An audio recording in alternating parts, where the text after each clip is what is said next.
Well, you can't go wrong with carrot cake and a fluffy cream cheese filling. Howard takes an Amish twist on both flavors with today's recipe for carrot cake whoopie pies in the Mr. Food Test Kitchen. You know, I've loved whoopie pies ever since I was a little kid. It all started when my family visited Amish country in Pennsylvania.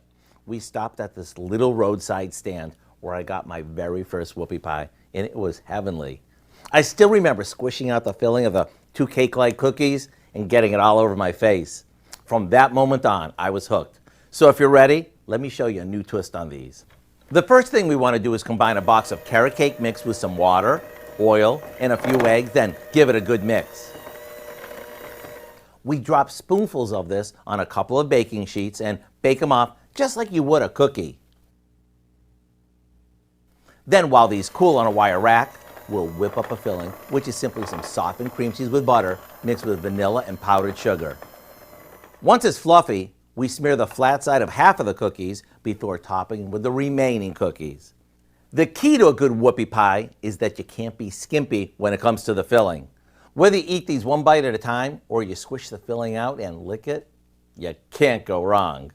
To get the recipe for our carrot cake whoopie pies, all you have to do is visit our website.